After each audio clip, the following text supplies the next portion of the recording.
That's probably better.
Nee, besser nicht.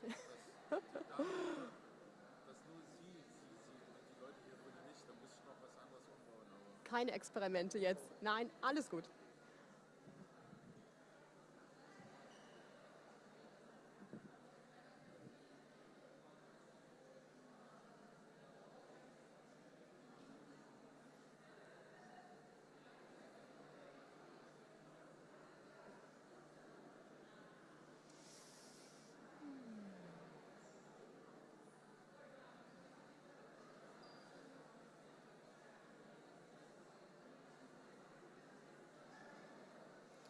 All right, so I think we will start with the next session.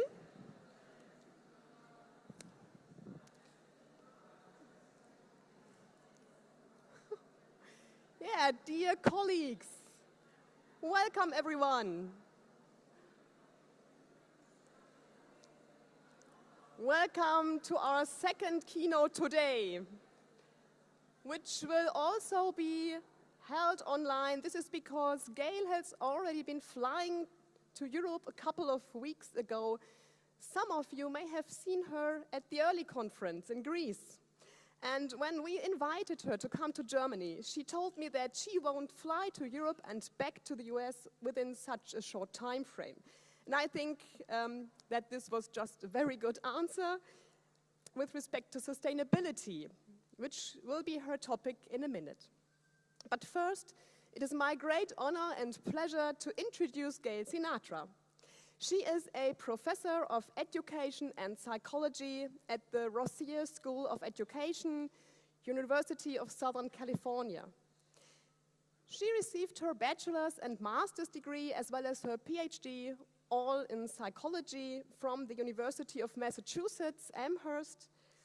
And she's famous for her research on conceptual change learning.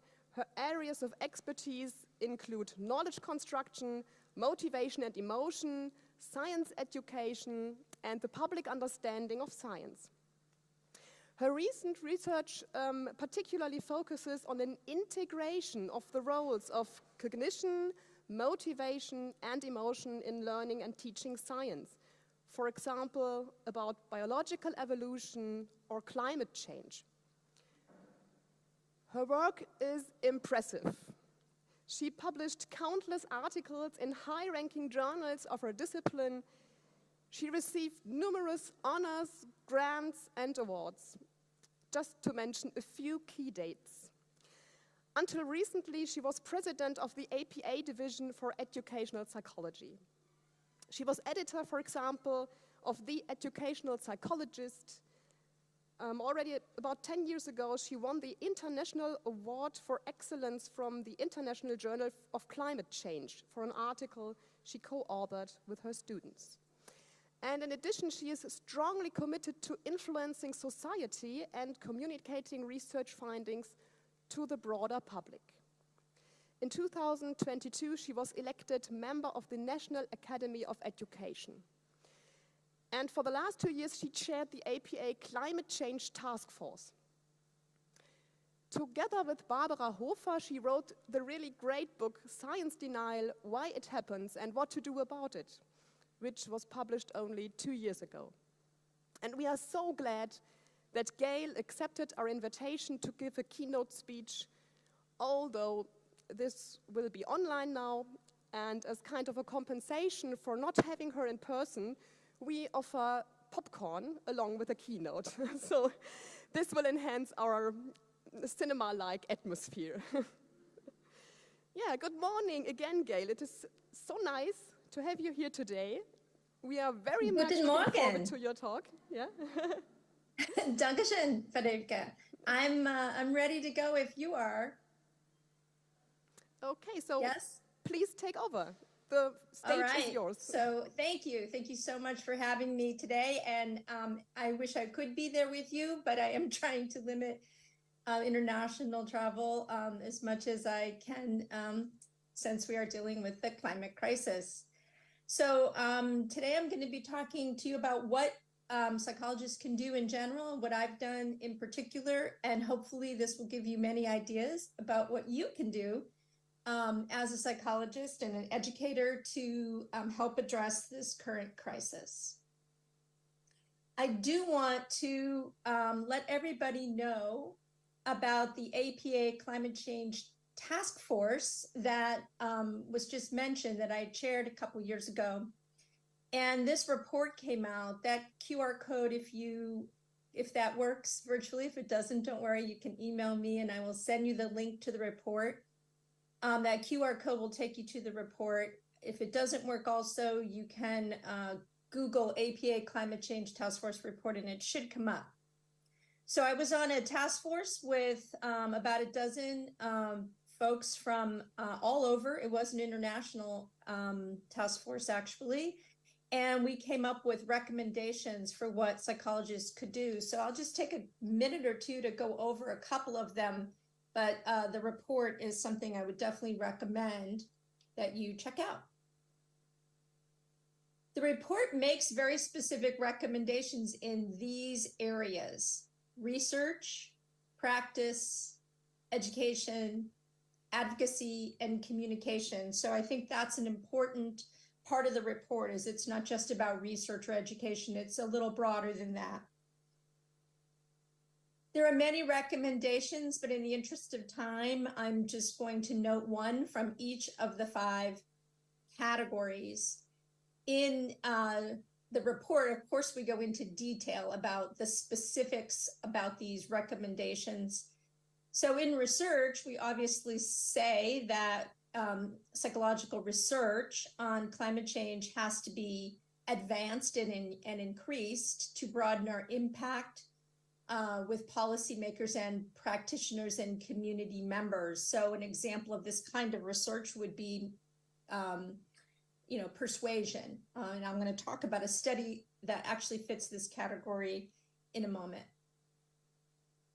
Practice recommendations, of course, APA is a organization of all types of psychologists, including clinicians and counselors.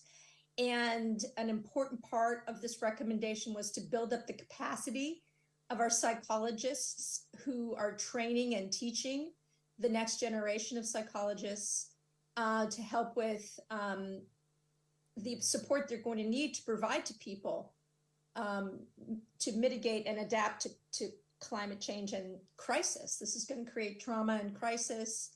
Obviously, an example would be, relocation, which we're seeing with climate refugees, fires in Greece and flooding in Libya, and all these different climate-enhanced disasters will require a lot of counseling. So there's recommendations in the report for that. Education. One of the things in the United States is that climate education is very controversial, unfortunately, because it's been politicized for decades. And there are recommendations in the report about how educators can incorporate climate change education. Of course, that's a main area of my research with my colleagues. Los Angeles Unified School District, the second largest school district in the United States, of course, the largest in the West, has just adopted a climate literacy standard, meaning that they expect teachers to teach about climate change. And yet, we know that teachers in the US haven't been properly introduced to the topic and don't have a lot of knowledge about it. So they're supposed to teach about it, but they haven't been trained how to teach about it. That's a challenge. Advocacy recommendations. How can we as psychologists advocate on climate issues? APA is an advocacy organization, and it does do work with US government, and I've been a part of several different initiatives with government officials. I was even able to talk to my own representative here about a psychological issue, and you can do that, and it's important for us to do that, to help to partner with nonprofits and businesses and governments to take action in this area. Communication is so key, and the recommendations in here are about how we communicate. And again, I have a study about that. I'm going to share how we communicate about climate change to the public. An important aspect that we talk about is that doomerism, saying that, everything is doomed and we can't do anything about it, is not only scientifically incorrect, but creates a tremendous amount of anxiety. So how to better communicate accurate and useful information to the public about actions that they can take to help address the climate crisis is very important. All right, so this is a lengthy report. These are just a couple of examples. I encourage you to download the report and check it out. And if you have any trouble finding it, please email me and I'll share the link. So obviously, everyone needs, not just psychologists, to make informed decisions about scientific issues. This is an example of how things play out in the United States. This is the beach border between two counties in Florida. And this photo was taken in April 2020, which you'll recall was right when stay-at-home policies in the United States due to the coronavirus pandemic had been enacted. And these two counties had very different stay-at-home policies, which literally results in a line drawn in the sand. And I think it illustrates well how different interpretations of science are enacted differently, resulting in different policies and practices that affect everyone in their daily life. So, as was mentioned, that's one of the reasons Barbara Hofer and I wrote this book. Came out in 2021. There's a paperback version that just came out in 2023 that has an additional chapter. Excuse me.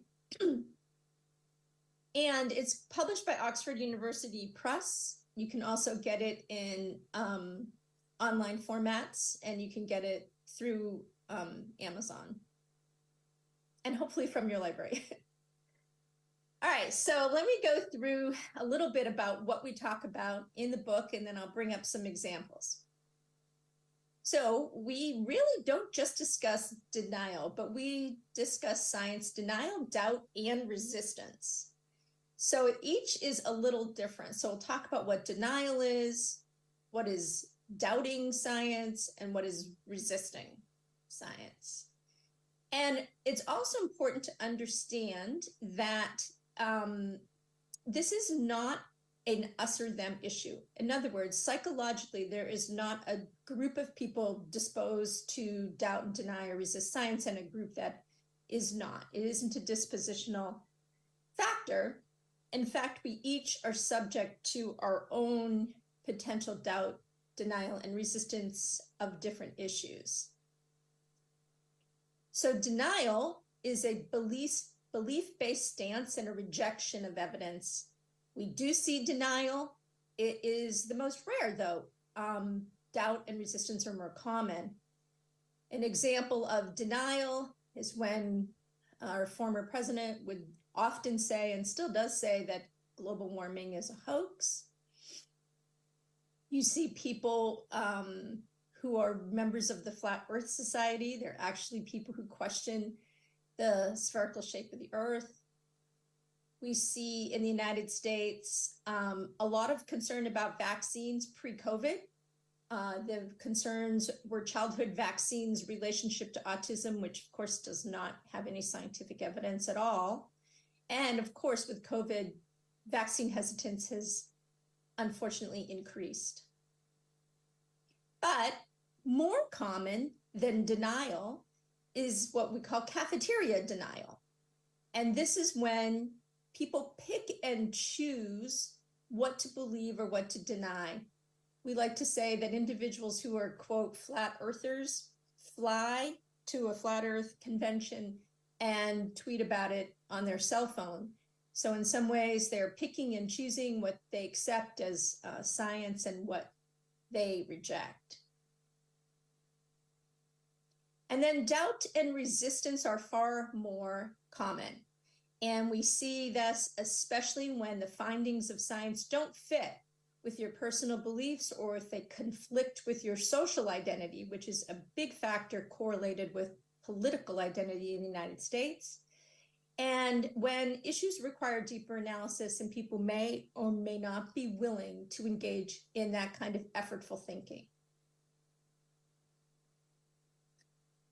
Now, it's important to remember that again, this isn't completely an individual psychological problem, but in fact, doubt and resistance has been manufactured by vested interest. An excellent book on that is called The Merchants of Doubt by Naomi Oreskes and Eric Conway.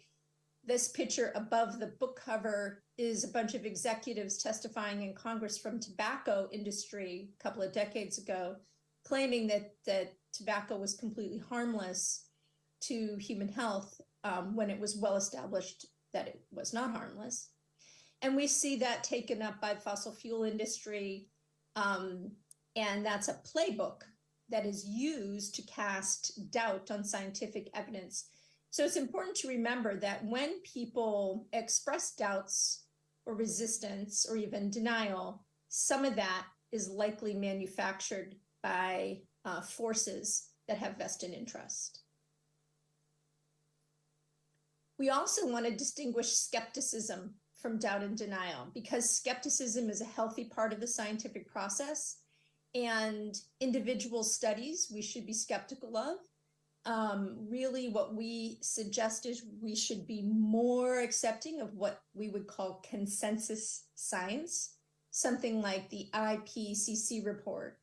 The International Governmental Panel on Climate Change is a consensus report. So it's not just one study, it's hundreds of studies from hundreds of different forms of science contributing to that report and all leaning in the same direction. So skepticism is a healthy part of the scientific process and leads to new discoveries as people are skeptical of a single study or skeptical of a finding. So it's important to distinguish that from doubt, denial, and resistance. So that brings to the question of, well, why should anyone trust science? That's a good question. And Oreskes, the same author of that prior book, has written about that.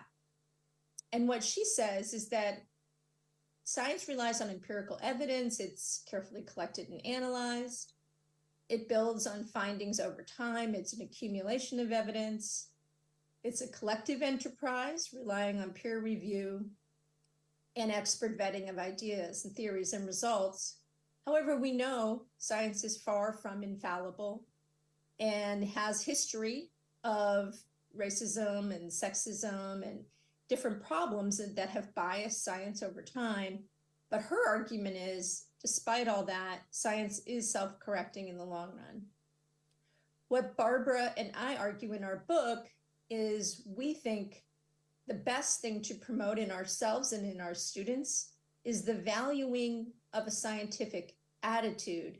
Lee McIntyre, a philosopher of science, has a book on that describes that in detail.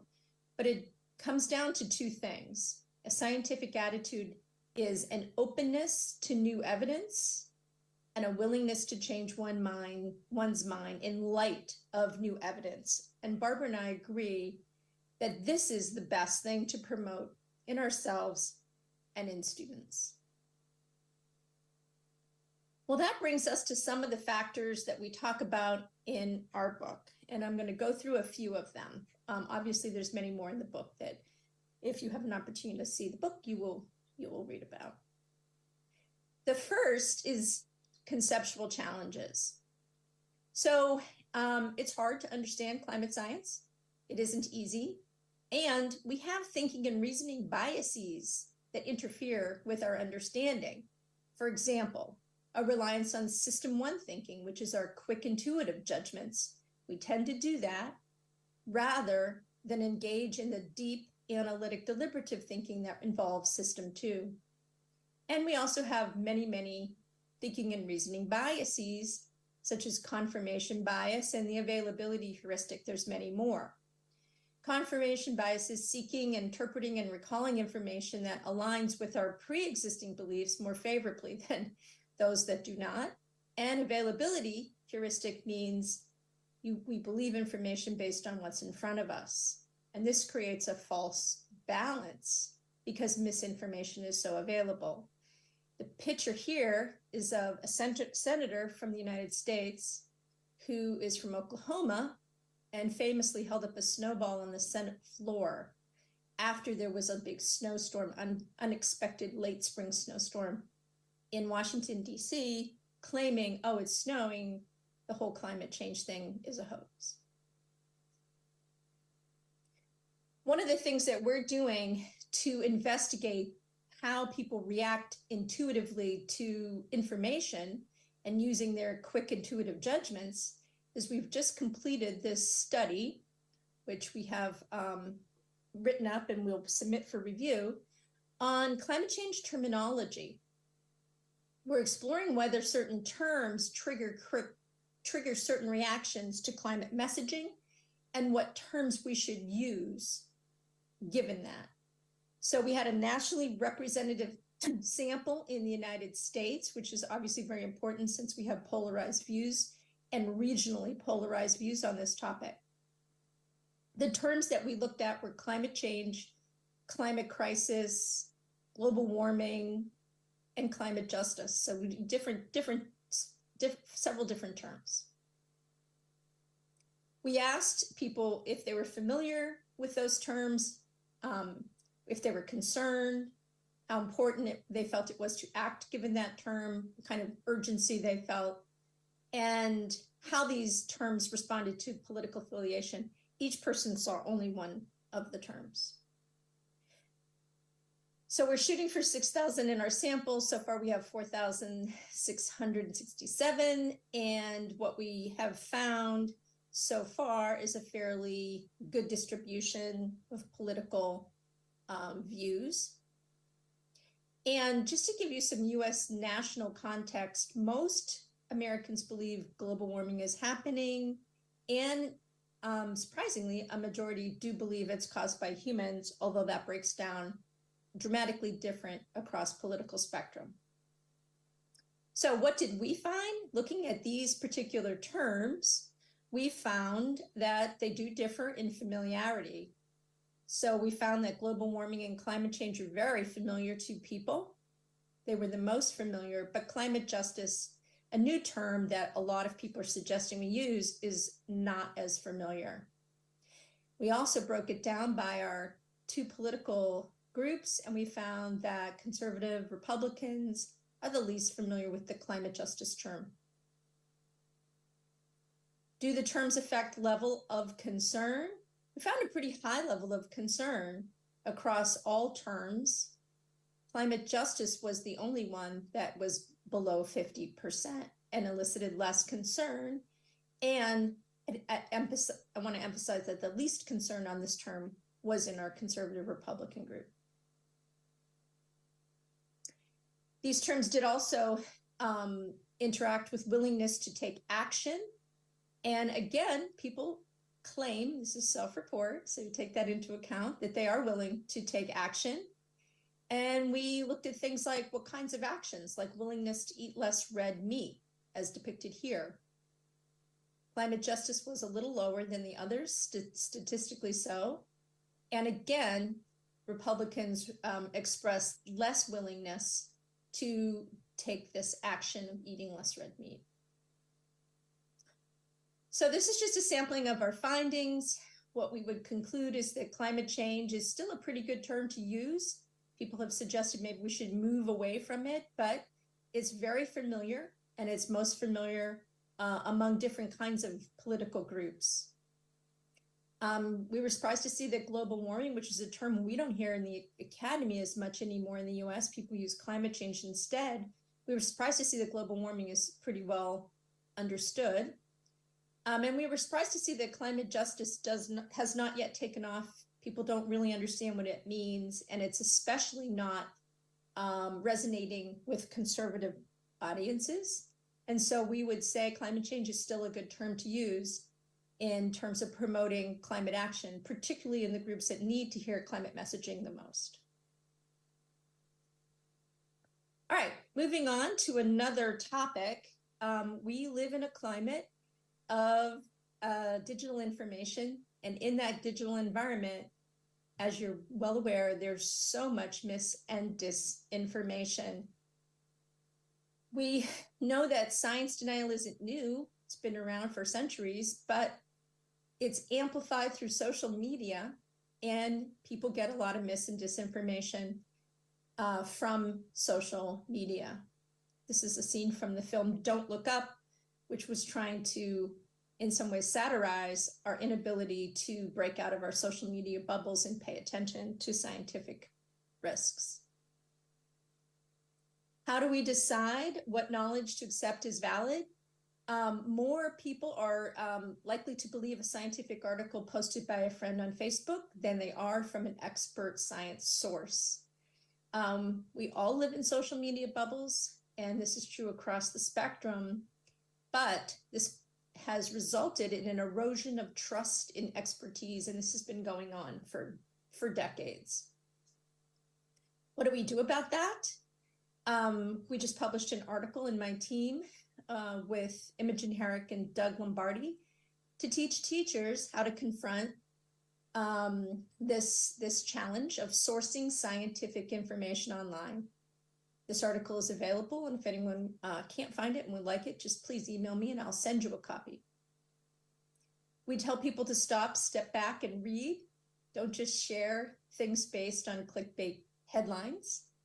We encourage people to become their own fact checker.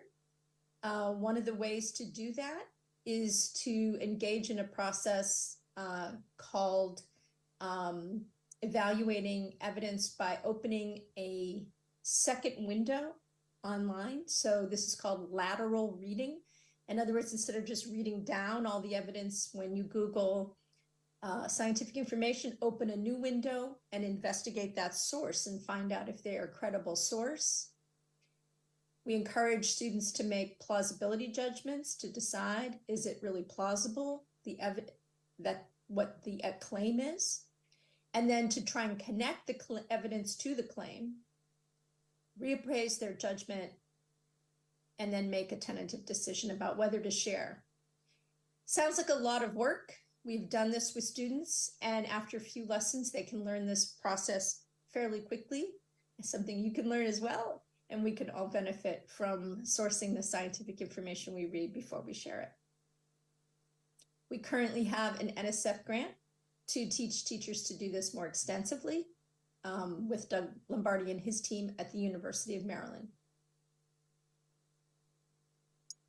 All right, another topic. Shifting beliefs about hot topics. So it's really difficult to shift public opinion, particularly on controversial issues. With my colleagues, Dorothy Kindhouse and Barbara Hofer, we wrote about this quite a while ago, that it requires a hat trick of change. A hat trick is a term in hockey where you have three difficult things to do. Making three goals is considered a hat trick. What are the three goals that you have for change? Well, you have to promote conceptual change because there's plenty of misconceptions out there about climate change. We find that you also have to shift attitudes and emotions. We group those together because the valence of attitudes and emotions in all our work aligns. In other words, if you have a positive attitude, you have more positive emotions. If you have a negative attitude, you have more negative emotions. As you shift those attitudes and emotions, we find that that helps people to become less resistant. We also feel it's important to change people's thinking about the nature of science itself. People did not understand at the beginning of the coronavirus why scientists changed their thinking, doctors changed their thinking about mask wearing and the utility of it. That changed as new evidence came in, and people were not clear on why scientists would change their mind, and this created a lot of controversy in the United States.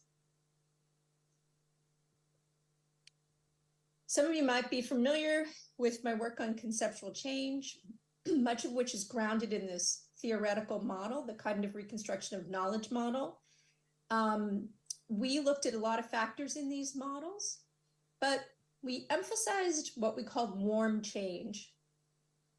In other words, beliefs and values and goals, motivations and emotions, interest, all of these different factors we've explored in their role in conceptual change.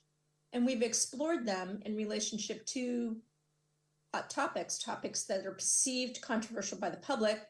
For example, climate change, GMOs, scientific uncertainty, and others. One of the things that we've explored is the relationship between knowledge and attitudes. So we proposed this 2x2 framework that results in 4 learner profiles. And it's important to keep in mind that attitudes and emotions coincide with knowledge to create these different groups. So you can have an accurate conception of science, such as climate change is happening primarily due to humans' role, and you can be pro, meaning pro-climate action, for example, in your attitudes. You can also be inaccurate and also pro. That results in, being concerned about things like recycling or air pollution reduction, but you may not take the best actions if you're not sure the accurate information, which is the need to reduce specifically CO2. You could have an accurate conception, but you could be negative in your attitude because perhaps you just don't think there's easy solutions or the solutions are too expensive. And then in this last category, this is what my students like to call low-hanging fruit. In other words, people who have negative attitudes and emotions and inaccurate beliefs are potentially more persuadable if you can convince them that they have been misled or that they are inaccurate, and you can teach them the proper climate science. We have found that can shift attitudes to less negative and emotions to less negative, and that creates an opportunity for greater acceptance of scientific explanations. How do you do that? Well, there's a very good free handbook, the Debunking Handbook, it's called. Again, that's QR code. I don't know if you can access these via the screen, and if not, don't worry. Again, email me and I'll send you the Debunking Handbook, or you can Google Debunking Handbook and it should come up. This was put together by Stephen Lewandowski and a bunch of people, including myself and some of my colleagues. In the Debunking Handbook, they talk about the many different ways you can debunk misinformation. They say misinformation is sticky. In other words, it's hard to unstick. So one thing to do is to try and prevent people from acquiring it in the first place. But it can be debunked. And when you do debunk, it requires an explanation of why that misinformation is false. So they recommend what they call the fact sandwich: lead with a fact, perhaps warn that a myth is coming, explain why the myth is misleading, and finish by reinforcing the facts and talking about the explanations. There's something called pre-bunking, which is trying to stop the misinformation before it starts by exposing people to a weakened form of misinformation. This is using an inoculation metaphor, and there's an excellent article about this in Nature.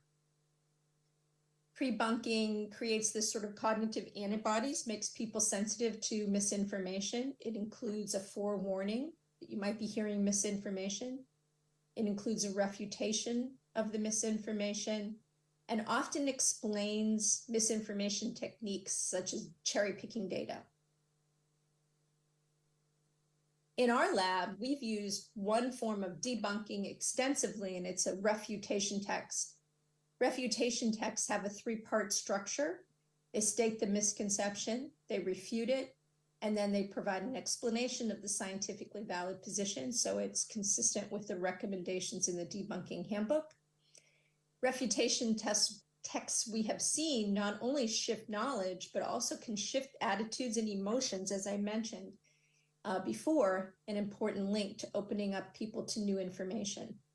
we're currently doing a meta-analysis looking at the effectiveness of reputations, and we've explored them in many areas: the greenhouse effect, climate change directly in several studies, GMOs and misinformation about them, scientific uncertainty. So again, these are some of the topics we've explored, and we've entered into a meta-analysis, which we've conducted, and it's under review and at a journal right now, that shows that there is a strong effect of a refutation text in reducing misinformation acceptance in people who read those texts compared to a regular informational text.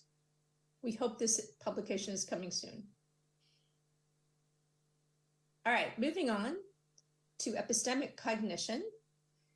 You've probably known that Barbara Hofer, my colleague and co-author on the book, has an extensive body of research on epistemic cognition, which is how individuals think and reason about knowledge and knowing.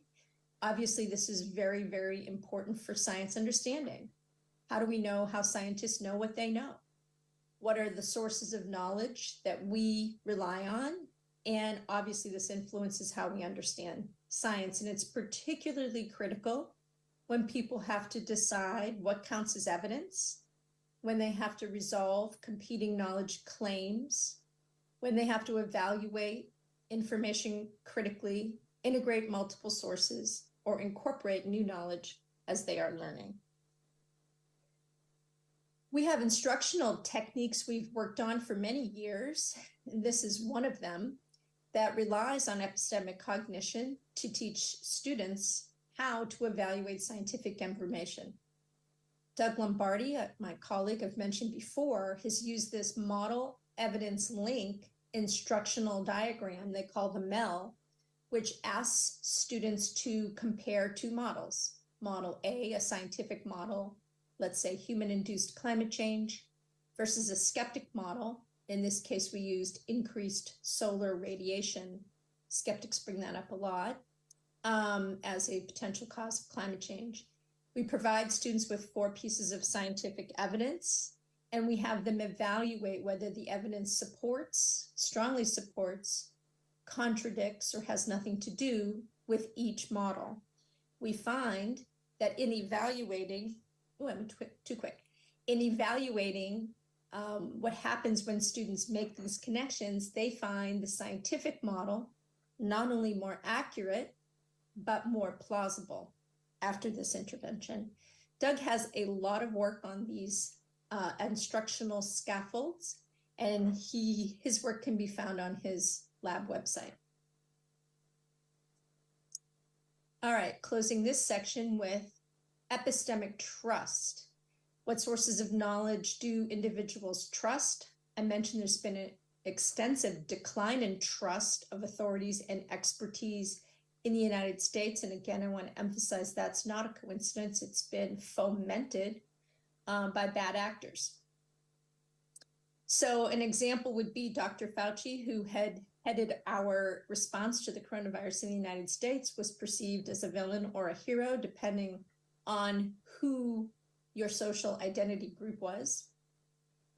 And I also want to emphasize there's good reasons for certain groups to be distrustful, since science has had a history of mistreating marginalized communities. And so there are some individuals that have a legitimate reason for mistrust, and that needs to be understood and contextualized.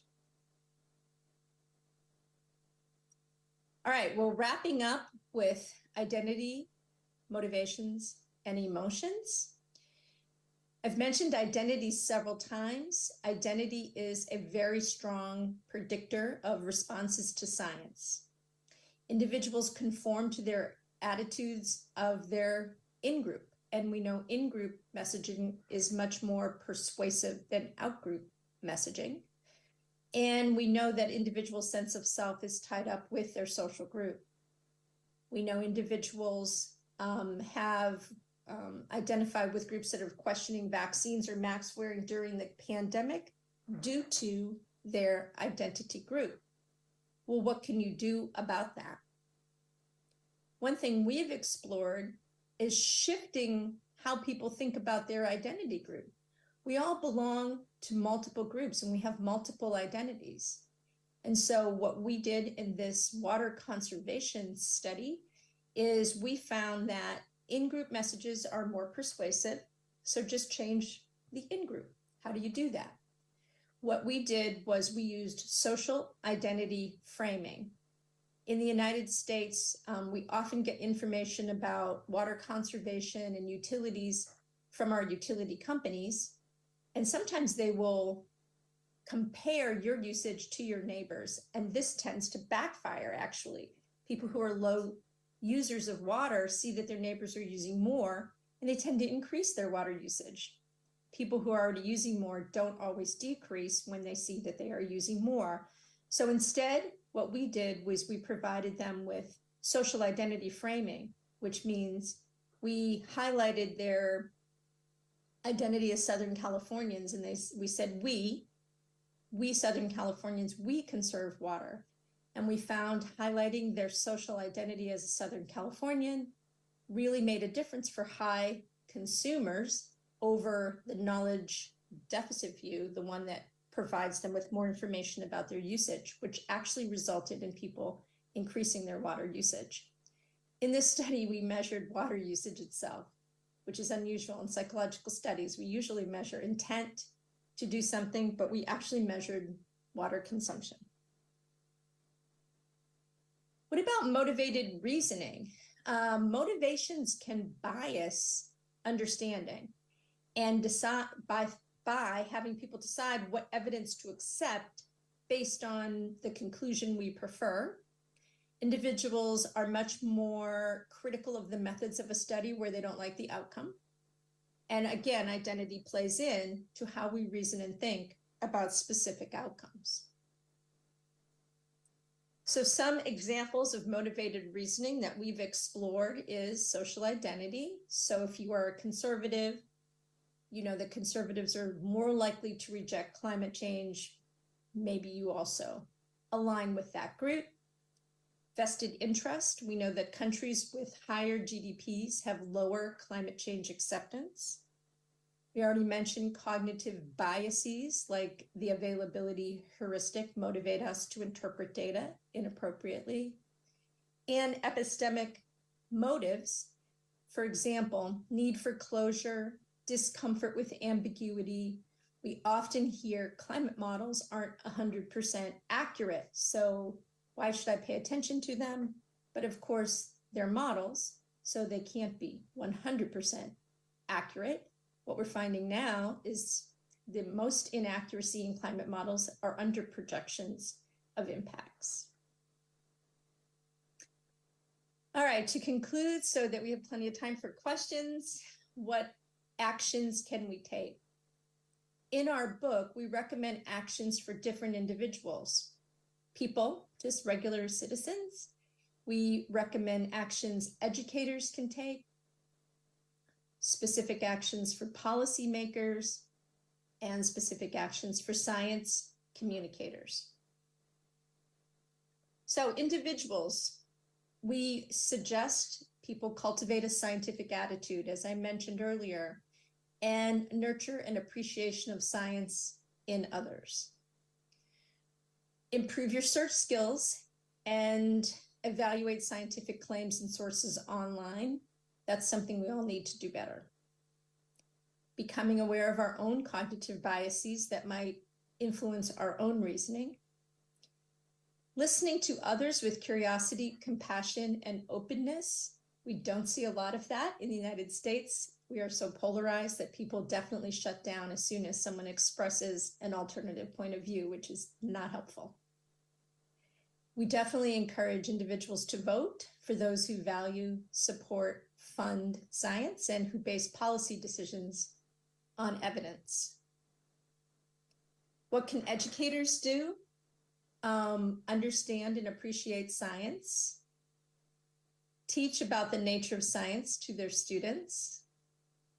Foster scientific thinking in all students, not just science students, because obviously scientific thinking helps us in decision-making and reasoning in our day-to-day lives, whether we're scientists or not.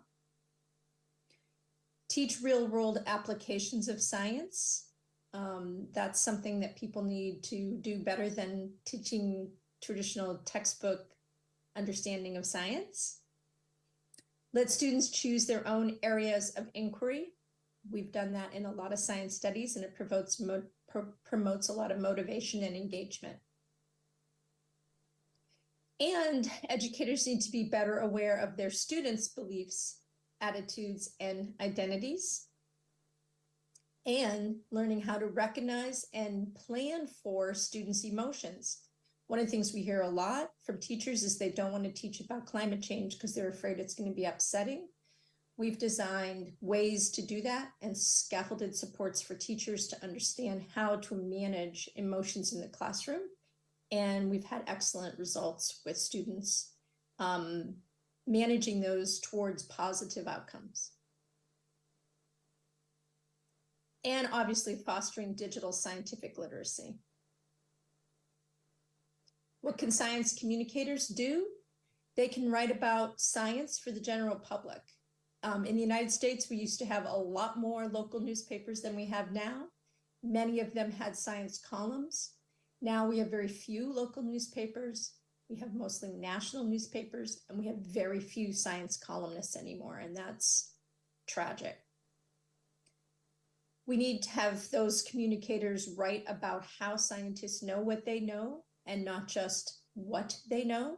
So as information becomes available, people need to understand how did they change their mind, as it were, about the risks of coronavirus, mask wearing utility, these different things.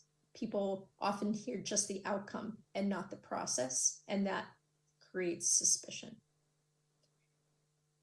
Science communicators need to understand their audiences, their misconceptions, their motivations, their attitudes, emotions, and identities. I presented to a group of science communicators who were scientists, and I went to speak with one person who I asked her, what are the misconceptions people have about your research? And she had no idea. It's like, that's something you need to think about and investigate. Definitely providing the evidence for scientific claims, not just the claim itself. And one thing that we really have a lot of in the United States that's not helpful is the tendency for journalists to want to present both sides. But both sides is really for opinions, not really for science. What's the other side of the planet is warming due to CO2 emissions? There's really not another side. There's nuance. There's definitely nuance, but there's not two sides. One, it's warming, the other, it's not. That's irresponsible journalism. What can policymakers do? Hire and listen to science advisors. The last administration in the United States got rid of their science advisors. Based evidence on evidence for using the evidence to create policy. We'd like to see much more educational standards emphasizing the process of thinking, how to think and reason. I think we've gotten away from that in the United States to much more, content. Students need to know this, that, and the other content, and we're emphasizing more on process. There's not enough pushback on factual basis for claims. There's so many claims out there about science. Some of them don't get sufficient pushback when they're incorrect. We would love to see more rigorous standards for teachers in their preparation for science in the United States. Elementary school teachers often have had maybe one science class, if even that. And we would like to see a press for social media to be more responsible, transparent, and accountable. European countries have done a much better job with that than the United States. We are not holding social media companies accountable for the spread of scientific misinformation. That's it. I think I've left enough time for us to have some questions.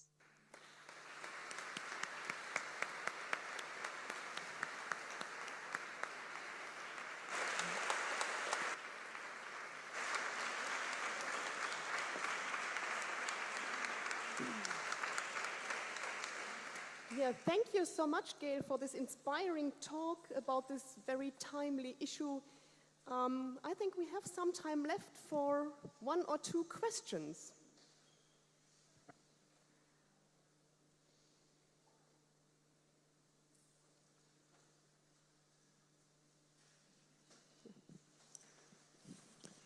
Gale, thank you very much for this impressive talk. And I have a question, particularly when you mentioned what should policymakers do, that they should hire researchers or scientists.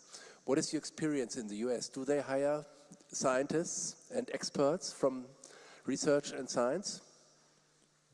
Yes, we used to have science advisors in the White House, and we do again now, but for years we did not, under the Trump administration, have science advisors. So yes, there is much more attention to science advice now in the current administration, but it's a choice of the administration whether to go with that or not. And we have quite a divide in the acceptance of science in the United States, with certain scientific topics being denied on both sides of the political spectrum, but much greater levels of science denial on the right.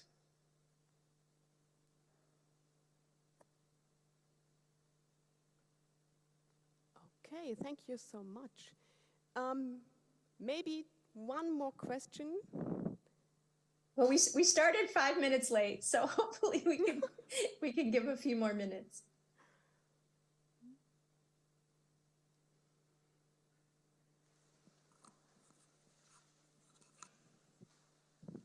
Olaf again. Thanks for the great talk. It was really impressive.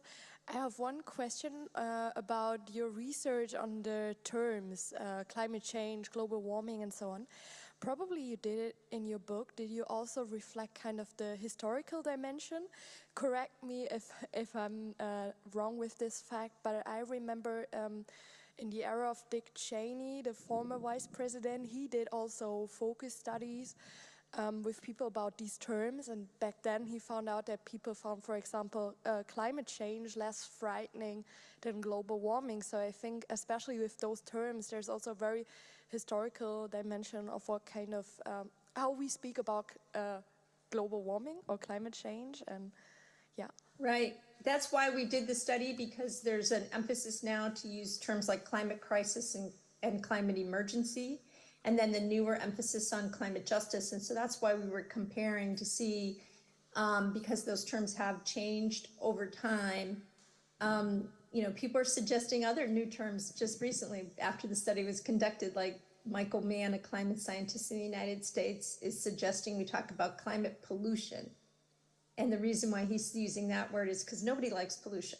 And most people understand pollution is bad. And so trying to depoliticize it by using climate pollution and then explain to people what that is. So it's definitely an effort to figure out what terms best communicate the threat. We were surprised to see that climate crisis and climate emergency weren't really doing better than climate change. So I guess our findings suggest sticking with that for now. But maybe as people learn more about climate justice and what it is, I think most of our results suggest people just aren't really particularly familiar with it, so they don't really know what it means to support climate justice. And so that's an educational issue. We expect that may change over the next few years as people come to understand that construct better. Thank you so much. Yeah, thank you so much. I think we learned a lot, and this was really a long list of things we really can do to address climate change from an educational psychology perspective. Thank you so much. Yeah, have a nice day. We will now move over to our poster session. Goodbye, Gale. Thank you so much for this really interesting talk. Thank you so much for having me. Please reach out if you have additional questions you didn't get a chance to ask. You can email me. Thank you for having me. Cheers.